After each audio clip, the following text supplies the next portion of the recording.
Қыздар, баршаларыңызға сәлем. Бүгін біз сіздермен хрустящий баклажан дайындайтын боламыз.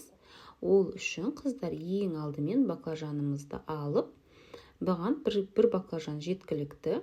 Осы баклажанымызды алып, жаңағы ортасынан бөліп, одан кейін тағы бір ортасынан бөліп, ірірек қылып қыздар турап алатын боламыз.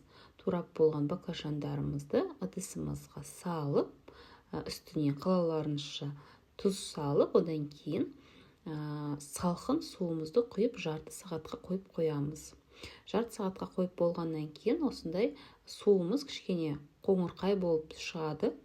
Және осы жаңа баклажандарымызды құрғақ салфеткамызға қоямыз. Осылай бетін құрғатып алатын боламыз.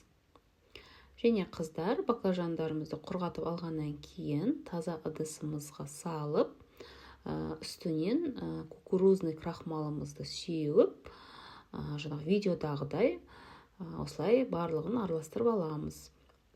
Және де келесі қыздар, біз қызып тұрған майға осылай жеке-жеке барлығын салып алсаңыздар, бір-біріне жабыспай өте әдемі болып қуырылатын болады.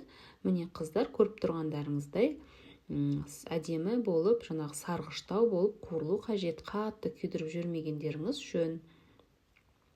Қуырып болған баклажандарымызды осылай жаңағы салфеткамызға салып алатын боламыз. Салып болғаннан кейін келесі бізде рукколамызды баклажанымыздың үстіне салып, үстінен осылай черри помидорларын бір ғана рет ортасынан кесіп, оны да салатын боламыз. Қыздар, салып болғаннан кейін аройдың осындай кисло-сладкий соусын үстіне құямыз. Құйып, жақсылап барлығына сіңгенше осылай қолымызбен немесе қасықпен араластырып аламыз. Міне қыздар, біздің салатымыз дайын болды. Дәмі қыздар прям өте керемет болып шықты. Және де осы салатты жасап болғаннан кейін мен жаңағы үстіне күнжіт септім.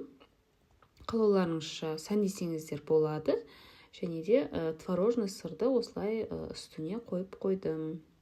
Міне қыздар, біздің хрустящий баклажанымыз дайын болды.